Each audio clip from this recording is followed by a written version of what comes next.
Hello, this is Kathy from Discussing Dissociation, and I'm here to talk to you again about Dissociative Identity Disorder.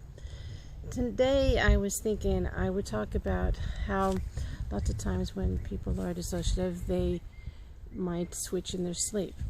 And we have this article already written about switching in your sleep, and it's one of the most read articles on the Discussing Dissociation blog, so I thought I'd talk about it this way.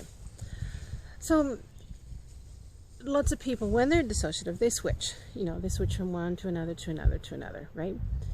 And especially when you're first working on your treatment, you might not realize how much you switch or how often you switch, or there's all this lost time.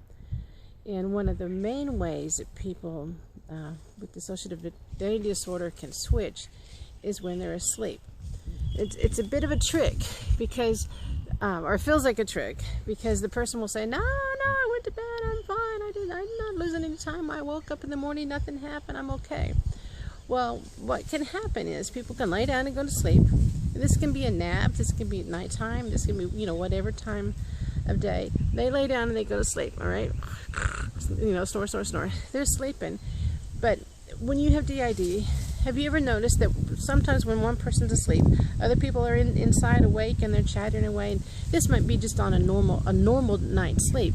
You've got people talking and talking and talking and talking, and they're going, why aren't they asleep? I'm trying to sleep. Why aren't those kids back there trying to sleep?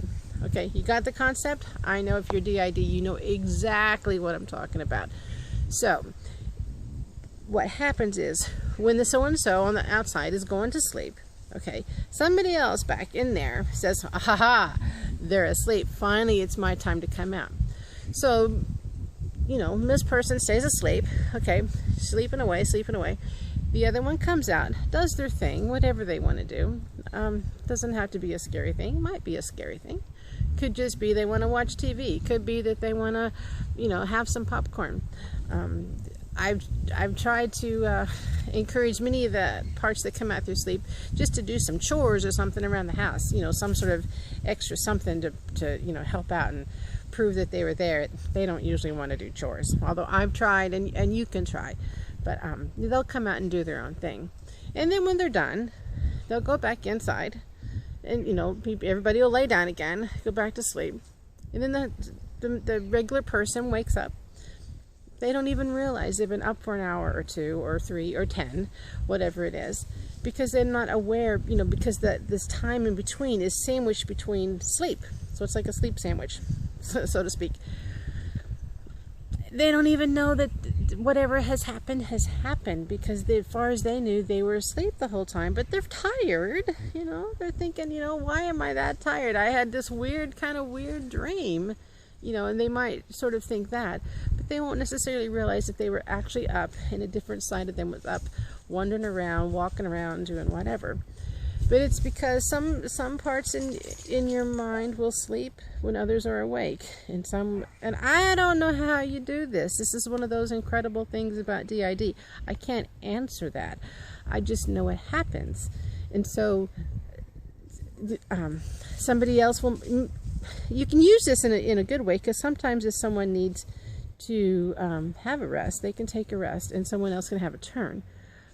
So at some point in time, once you catch on to how it works, you can use it for your, as part of teamwork.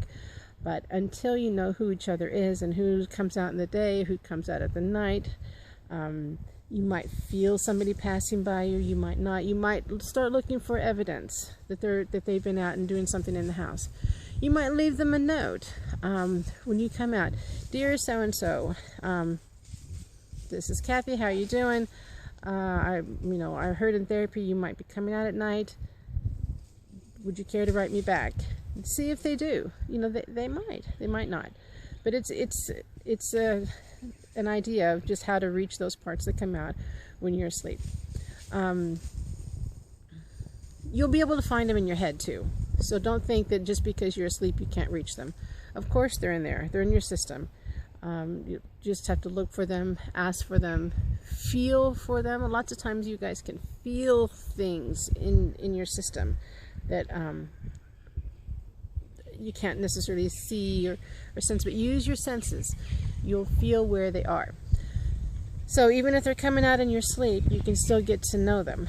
But yes, absolutely, you can be switching in your sleep, and you might think you're asleep and you're not, because somebody else is awake.